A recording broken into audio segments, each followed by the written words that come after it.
What's your Tyler's back with the retro reviews here on Tyler's Retro Reviews. Second to last WrestleMania to do. We don't know what next week is. I have the DVD of it, so there's that, but that's next week. But we're going to talk about WrestleMania 14. The WrestleMania I was born in, 1998, of course. Anyways, it took place in the March 29th, by the way, at the Fleet Center in Boston, Massachusetts. I believe this is the only time WrestleMania took place in Boston. So, there's that. This is historic in a way for one being Shawn's last match for 4 years because he suffered that a back injury at the Rumble and wouldn't compete again until SummerSlam. So this was the first WrestleMania of the Attitude Era, and also the first WrestleMania since 1986 to not feature Bret Hart, but he was in WC around the time, which, if you want to know about what happened with Bret by the following pay-per-view right after Spring Stampede, you would know. I did a dumpster fire on Bret in WCW, and there's that. But we're not going to talk about that. So regardless of that, we might as well talk about this event, WrestleMania 14.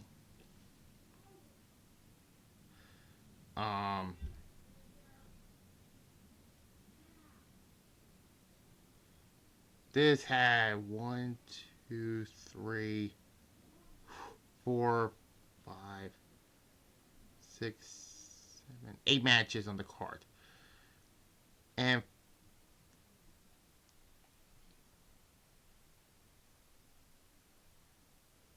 5 championship matches on the line.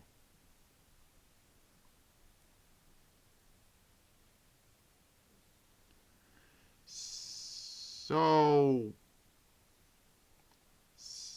there's that.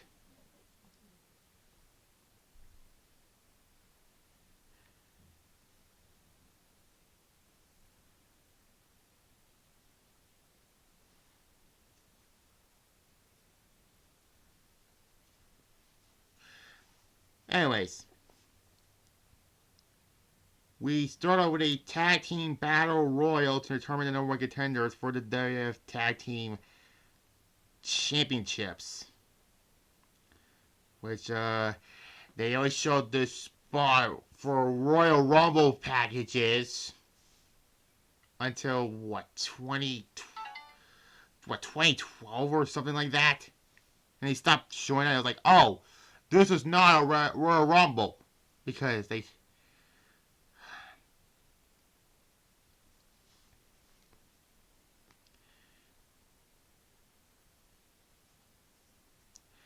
Anyways.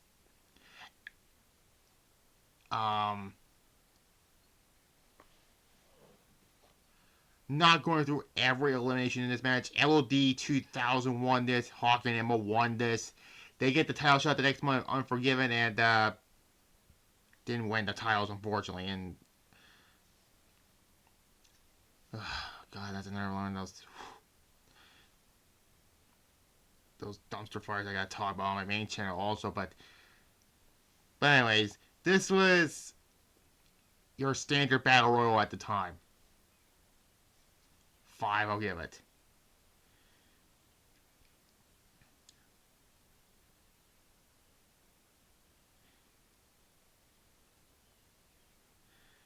Anyways, next up is the first championship match on this card for the WWF Light Heavyweight Championship because the belt was introduced in December.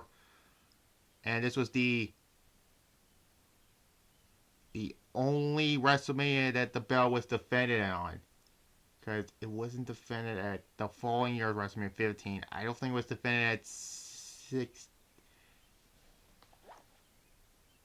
No, I don't think it was on. No, it was on 16. It wasn't on 17, and the belt was deactivated in 2002. So, yeah.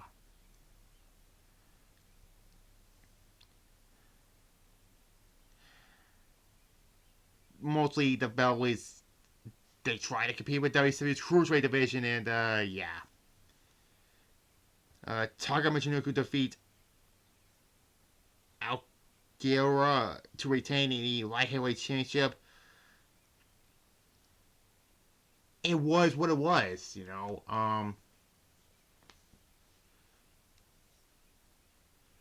So yeah, I'll give it a 4 out of 10. You know, it was just there.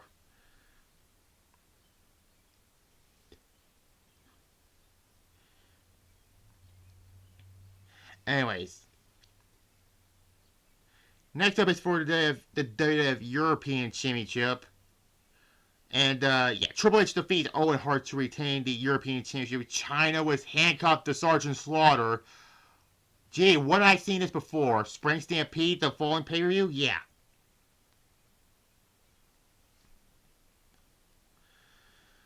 But the only difference is this was a good match. And yeah, unfortunately, Owen Hart would not recover after this because, I mean, Survivor Series, we all know, the Montreal Screwjob, blah, blah, blah, blah, blah, and blah.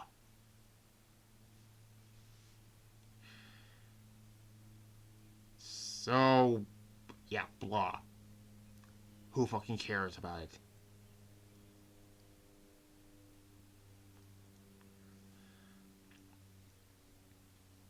But yeah, and we don't know what happened afterwards, but we'll talk about that.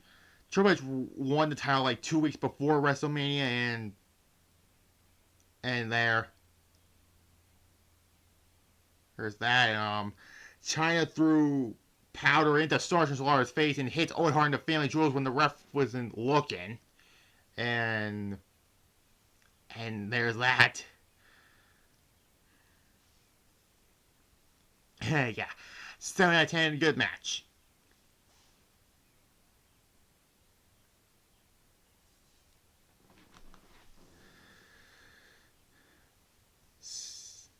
Yeah. Anyways, um, yeah. And then we get the mixed tag match. Mark Merrow and Sable defeats Goldust and Luna Vachon. God, this Goldust thing was not working. I might talk about that, but I'll give this match credit. It was a decent match, but yeah.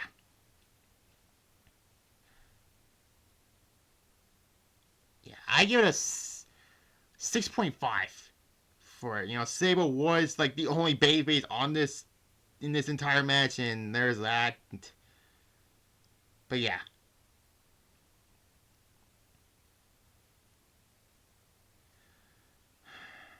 Anyways, next up is for the WWF Intercontinental Championship, and there was a stipulation if The Rock was disqualified, he would lose the title. Well, this ends in a disqualification, but The Rock defeat Ken Shamrock by disqualification because this was a short match. I mean, but it was mostly just a story-driven match, really. Shamrock won, but then he attacked the rest of the nation. He puts Rock back in the angle. Farouk comes out. He left Rock high and dry. And this led to the fall night where Farouk gets kicked out and Rock becomes the new leader of the nation or the ruler, whatever. Shamrock beat up these $2 referees. That's usually I say it's for security, but it's $2 referees. What the fuck? And yeah, Shamrock would win the Intercontinental Championship sometime in September or October. But yeah. Um, at best, 4.5 I'll give it. Not one of their better matches. So there.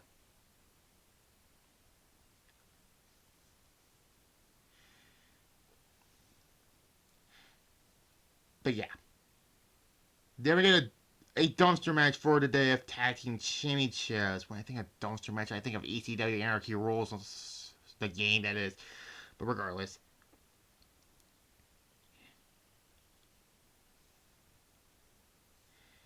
Cactus Jack and Chainsaw Charlie Terry Funk. Who was this? They defeat the New Age Outlaws of Road Dogg and Billy Gunn to win the tag team championships quotation marks because the Outlaws won the titles back the following night on Raw because they claimed foul because they used the wrong dumpster in this match. Because the dumpster they used was in the outs. Not. They used like an illegal dumpster for what reason?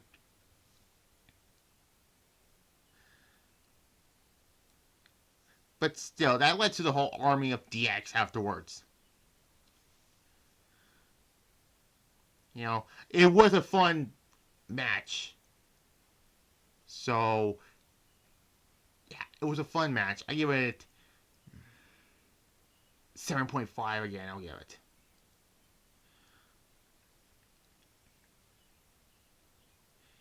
And then we get our semi-main event. The Undertaker defeats Kane.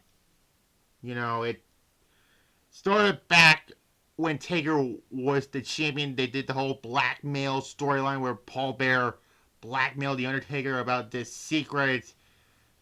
And then the secret is Kane is alive, and it turns out it's Bad Blood. Kane debuted, and the Undertaker said he would not fight his brother, and this led to Kane attacking Undertaker at the Rumble and setting the casket on fire, and this led to, this match here.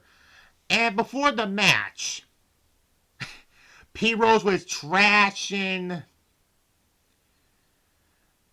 the Boston crowd, and then Kane comes out and tombstones P. Rose. That's like the first of the 3 times Kane got the one over P. Rose. The other was WrestleMania 15, and then the other one is next week.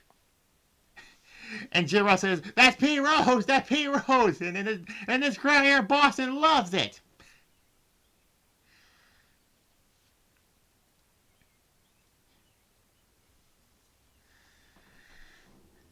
And then the match. It was a good match. This is up until their stuff in 2010. They have some good matches. Outside of that one at Judgment Day '98, which was mostly just a story to continue the whole Austin McMahon thing, but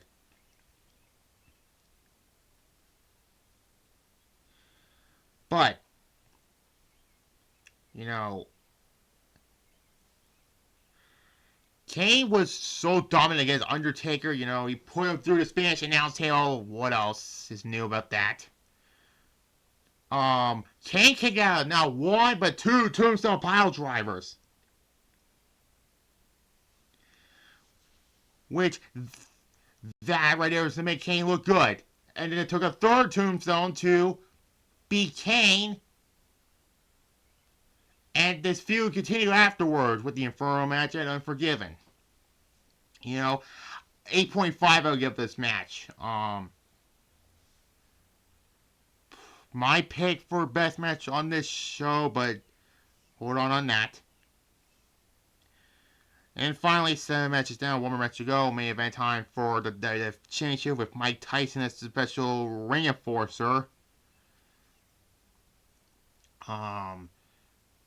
Stone Cold Steve Austin defeats Shawn Michaels to win the WWF Championship. The Austin era has begun. Shawn at this point was really messed up. And this was his first time, but this was, what I'm trying to say,